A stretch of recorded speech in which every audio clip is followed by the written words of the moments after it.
This week on Newsmakers, Congressman Patrick McHenry, Republican of North Carolina and chairman of the Oversight Subcommittee on TARP, Financial Services, and Bailouts of Public and Private Programs. Here to help us with the questions, Neil Irwin, Washington Post economics reporter, and Stephen Sloan with Congressional Quarterly, also economics reporter. Stephen, you have the first question. Go ahead.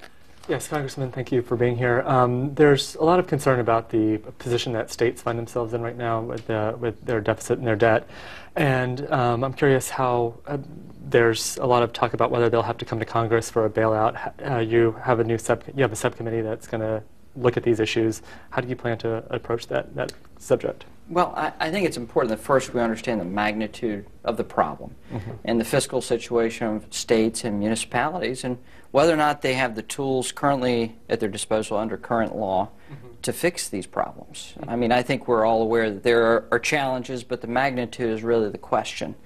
And so a lot of ideas have been bandied about, but I want to make sure that we have a series of hearings and a baseline of knowledge about the problem and then the potential solutions. So that's what I intend to do with the subcommittee that I have a pleasure to serve on. And the potential solution here, I mean, are we talking about a legislative solution possibly? Well, possibly. I know we've got this idea of state bailouts versus state bankruptcy, but I don't think this issue can be boiled down into just those two issues. Congressman Devin Nunes of California has filed legislation that would force states to provide more transparency on the assumptions they make about their pension plans. That could be a potential legislative solution so that the bond markets can make better judgments about the liabilities, unfunded liabilities at the state level. But that's the type of thing we need to really hear from the experts about and get a baseline knowledge. Well, to be more precise, do you envision having a conversation about the idea of a state bankruptcy process so that states that find themselves in deep underwater can go through a legal process to deal with those debts? Well, I'm not convinced it's the right answer.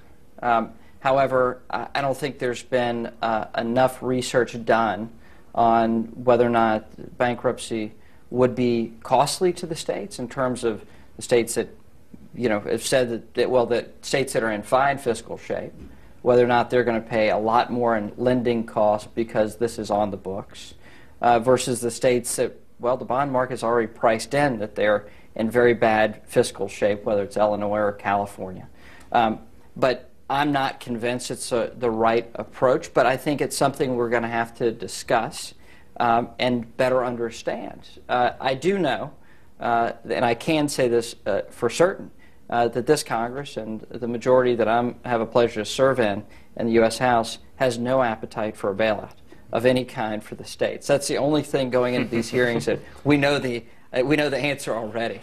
But just by having this discussion, even before we get to the legislative possibilities, does that, I mean, it raises concerns that it could create more jitters in the bond markets working with these states. How does that play into how you plan to hold these hearings and proceed with this discussion? Well, it certainly plays a role, but I think we've seen markets not accurately price risk. I think we've already seen credit rating agencies make mistakes and in failing to accurately disclose risks. But beyond that, just this discussion, we've seen one of the credit rating agencies come forward this week and not only describe the credit rating, but also, for the first time, mention the unfunded liabilities of state pension plans. So this discussion could originate in the private sector demanding more disclosure rather than Congress legislating it. And with those credit agencies saying that they're going to put funded or unfunded on the books when they take a look at a state situation, that could raise their debt up significantly for each state. Do you plan to take a look at credit agencies and what they're doing? I think whether you look at the Financial Services Committee in the House or the Oversight Committee and my subcommittee on the Oversight Committee dealing with financial service-related issues, we're going to look at credit rating agencies. If you look at the DoddFrank bill, if you look at what's happened in the last 2 years, I think in the federal crisis, the Crisis Inquiry Commission's report, The credit rating agencies certainly bear some of the blame, or a significant amount of the blame for the last crisis and not accurately disclosing these risks. And so, I do think that they need to have a good look, and I do think that we need to hear from them as well as analysts that are saying that the credit rating agencies aren't accurately pricing risk in the bond market. Congressman, your committee will be looking at TARP, the financial bailout that was enacted in the fall of 2008. It's been in existence for 2.5 years now. There's been a special inspector general kicking the tires, looking into it, a congressional oversight panel. What might you guys have to add? What sort of oversight are you looking to do that has not been done thus far? Well, Neil, that's a good question, because I've heard this discussion before, and much has been written about TARP, and much has been written about the bailouts. And if we look at the Crisis Inquiry Commission's report, it's fascinating that much of their report is really a clipping service for the work that you all have done writing about economic policy. And so much of the product has been written about in book form, has been written about in newspapers and journals across the board. There is that nice baseline. But there are certain questions that haven't been answered, and certain things that are ongoing that are of major concern. And I'll give you just a couple examples. First, HAMP, the Home Affordable Mortgage Program.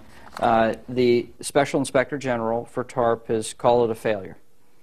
Even by the Obama administration's original measurement of helping 3 to 4 million homeowners get resolved and so they can stay in their home, it's fallen far short of that, only helping about 500,000 people. Certainly good for those 500,000 people.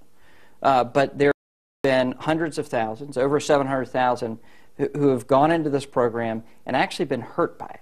They're worse off than if the program never existed. That's one example of a major failure within the TARP program. Secondly, some of the decisions within TARP. For instance, the new creation of the small business lending program. In essence, it's going to buy small banks out of TARP and take them into a separate program. By the design of this, the Special Inspector General believes that it's simply a way to buy them out of TARP and TARP Oversight, and so they can go and die somewhere else, and it's not on the TARP books. That's one example of intent of Congress to help get small business lending going through small banks that by its design is fundamentally flawed, and we have concern. We need to have oversight of that. But there's so much more going on in financial services, as I read from you all and as we pay attention in the news every day. So we'll talk about some of the specifics in a second, but Sure. Do you want to relitigate the basic question of should there have been a financial bailout? Was that the right move back in October of 2008? No, I don't think we can relitigate that. I think everyone is pretty locked in on their perspective, and I don't think there's any reason for us to go back at it in that fundamental question. Look, I've had my opportunity serving on the Financial Services Committee and the Oversight Committee to ask those questions of Bernanke, Paulson, Geithner. We've heard from them all. I think people have pretty made up their minds. But it sounds like there is an effort to relitigate DoddFrank and go forward and change that law. What do you plan? How is that going to go forward? Well, I don't think it's relitigating it. My vote against it is there on the books. I mean, I've already registered my opposition to it. It's now a question of the implementation. And when you have hundreds of regulations that are yet to be written, when you have the Financial Stability Oversight Council with just their third meeting, and when they're outlining their judgment on what is systemically important, and then you have the Inspector General for TARP issuing a report of the city bailout, and Secretary Geithner saying, well, when the next crisis comes, it's going to be, we're going to have to sort of make a gut decision, in essence, is what he said. Perhaps what we're finding with their initial findings of this first meeting, Secretary Geithner's sort of candid comments, if you will, that it is entirely possible that this Financial Stability Oversight Council will not be able to judge based on rules what is systemically important, and they're just going to go back to an ad hoc sort of bailout. We'll know it when we see it, which is what we faced in the last crisis, which is what Dodd-Frank was intended to avoid. I'm saying a lot here, but But the concern is that the implementation is correct, and that when you get down to it, that we're not going to further restrict lending for individuals, and that we're going to have a competitive and vibrant financial marketplace. But we're not talking about getting rid of the Consumer Financial Protection Bureau or dialing back derivatives regulation, things like that were centerpieces of the legislation? Well, the derivatives piece is whether or not the end user exception is worthwhile. I think there can be some discussions about that. And the way that you implement this derivatives regulation is pretty significant. It can have a pretty major impact. But the CFPB, I think you'll see some, or whatever they're calling it today. Consumer agency. Yes. But, you know, there is a concern there. I mean, obviously, Elizabeth Warren has quite an operation she's created for herself in Treasury to get this up and running. And I'm not sure, aside from, you know, I'm not sure the structure of that. There's not been much disclosure about it. So I think we'll have proper and necessary oversight of that on the Financial Services Committee and on my subcommittee as well. You mentioned HAMP. You co-sponsored legislation on Friday that would prevent Treasury from continuing that program. This is a program that's supposed to help further modifications for troubled homeowners. Most people agree that this didn't work out the way it was intended, but the question is still, how do you help these troubled homeowners that can't make their mortgage each month? If this isn't the answer, then what is? Well, first of all, you know, the reason why we filed legislation to end the HAMP program is because the Treasury hasn't listened to constructive criticism in the last 2 years, either bipartisan criticism and even nonpartisan analysis that this program's a failure. And I mentioned earlier about the impact it's having on individual homeowners. It's been largely negative. So ending it is the first step. Really, when you get down to home ownership, the reason why most Americans aren't able to keep their homes at this point is based on the economy.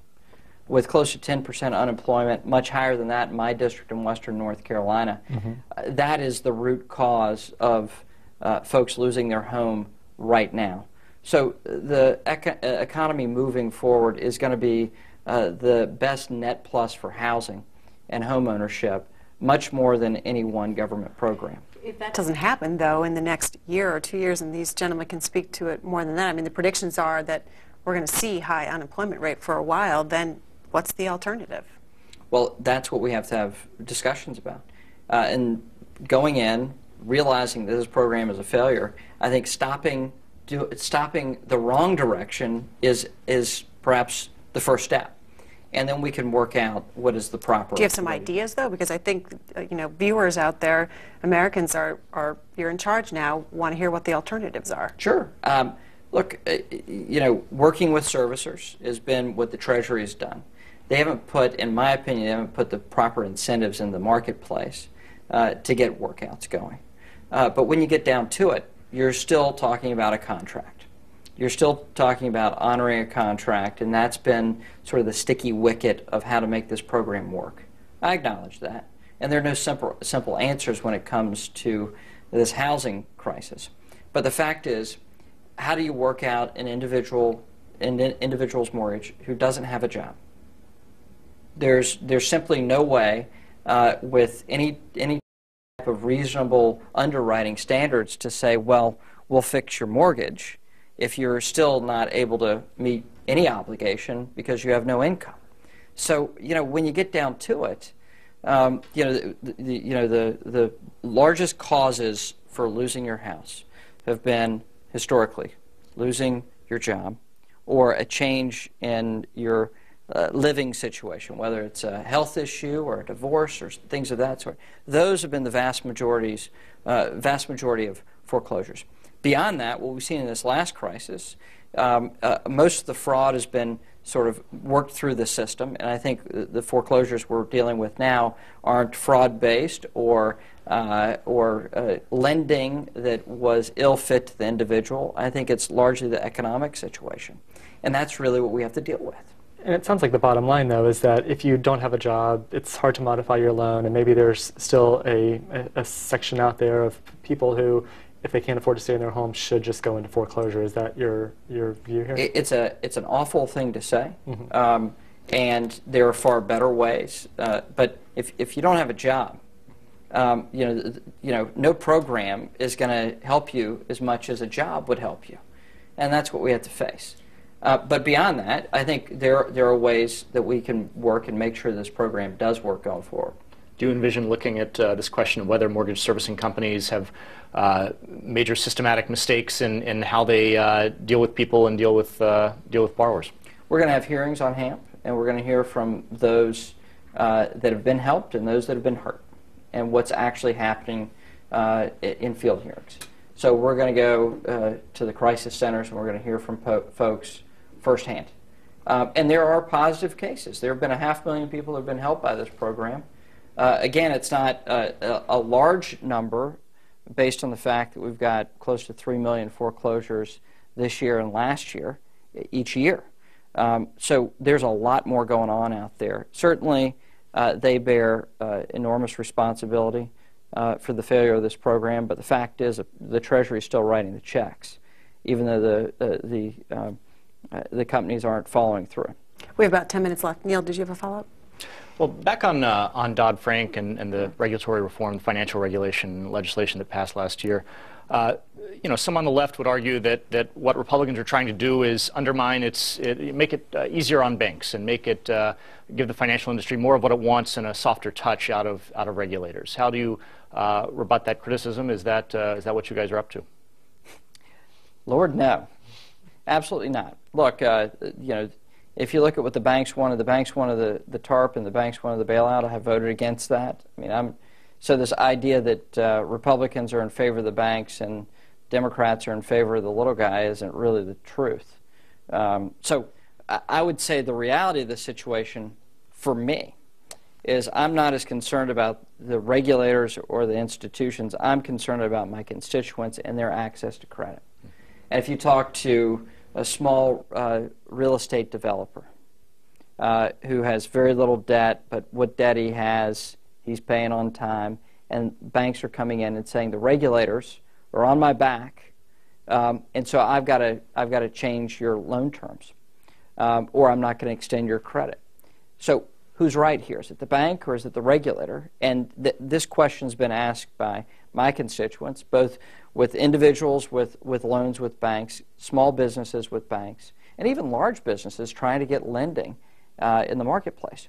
And the banks are saying one thing, the regulators are saying something else, and I don't know that I believe either one of them.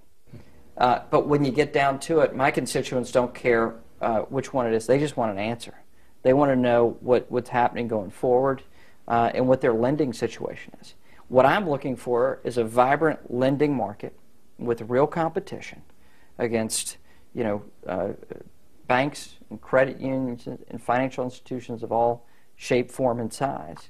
And when they compete and there's a vibrant credit marketplace, my constituents win and small businesses win, and I think that will help the economy grow.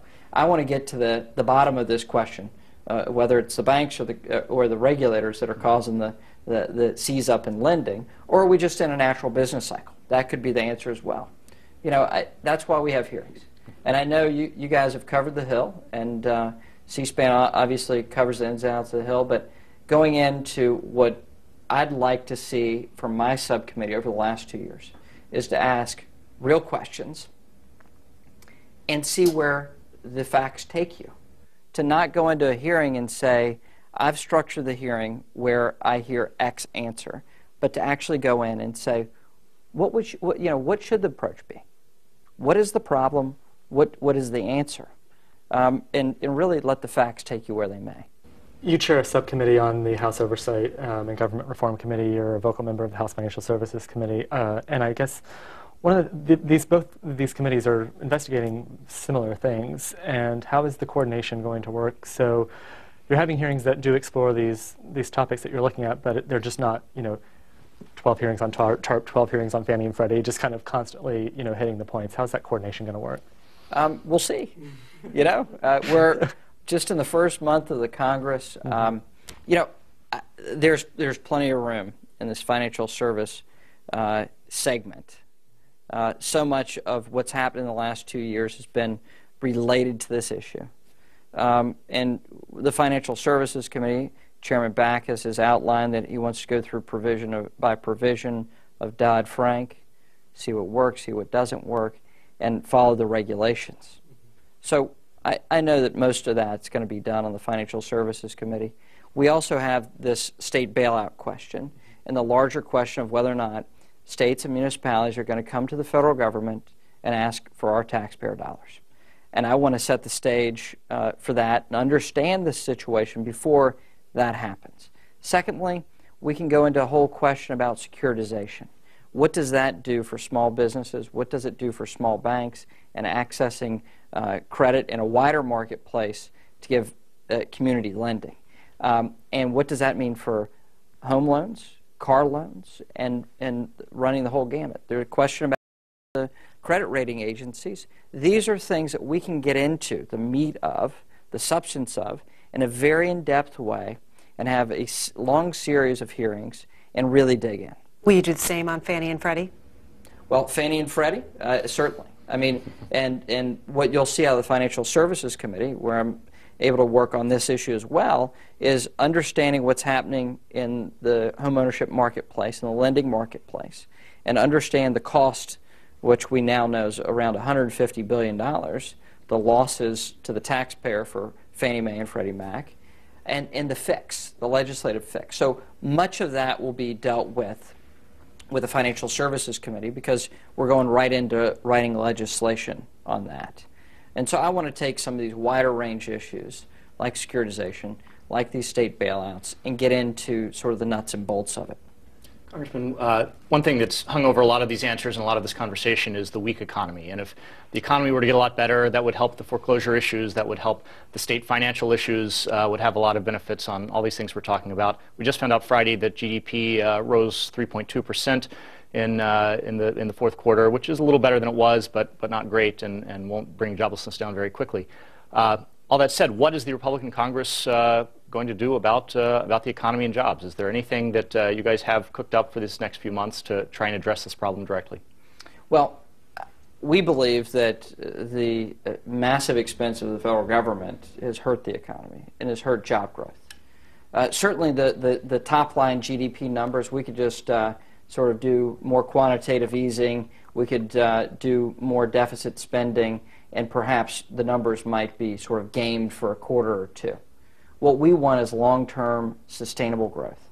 And the way that we believe that happens is by constraining government, by cutting spending in Washington, and allowing, which over the long term will keep interest rates lower, give folks better access to credit, and over the long term reduce our tax burden as well. So certainly the extension of the 01 and 03 tax cuts was beneficial to the economy, I believe. And certainly us repealing Obamacare will have a helpful impact going forward on economic growth. That's what I believe. And that's what a majority of my colleagues in the U.S. House believe. And that's why we voted to repeal Obamacare. Those are some of the issues. But you also see the regulatory burden of this administration. Over the last 2 years, we've had hundreds and hundreds of new regulations written that have billions of dollars of impact on the economy.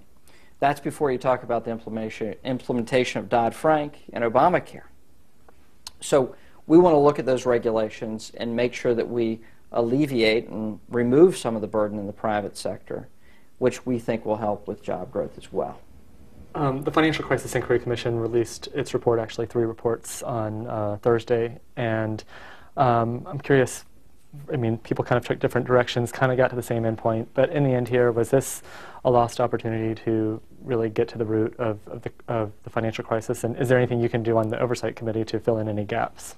Well, the analogy when this commission was created was to the Pecora Commission and the Pecora investigations of the 1930s, where it was a unified narrative of what caused the Great Depression.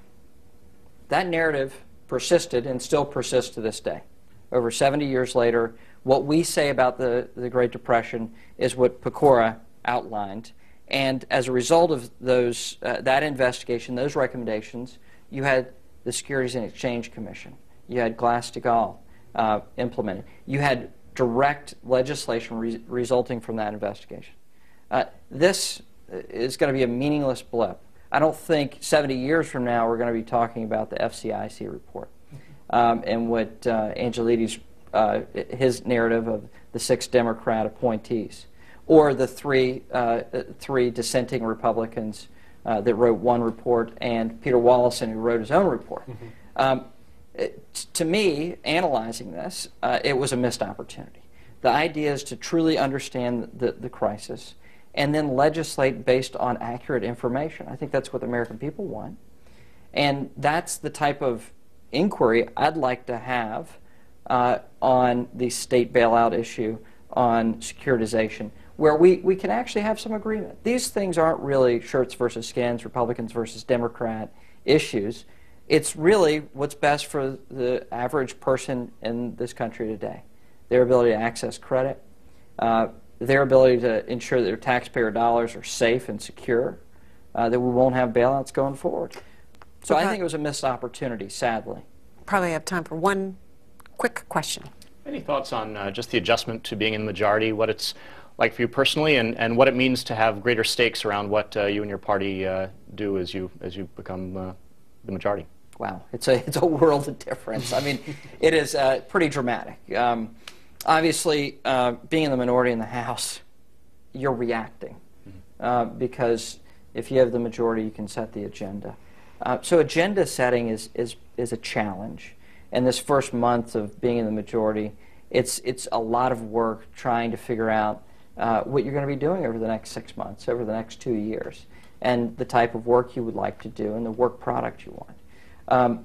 But it's been great on my subcommittee. I've got a ranking Democrat, and we've had good conversations about the work that we would like to do on the subcommittee. So, yeah, there are real opportunities. It's an exciting time to go into the majority.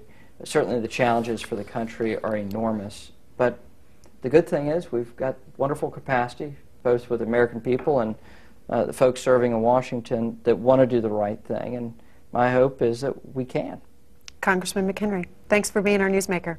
Thanks so much, Greta.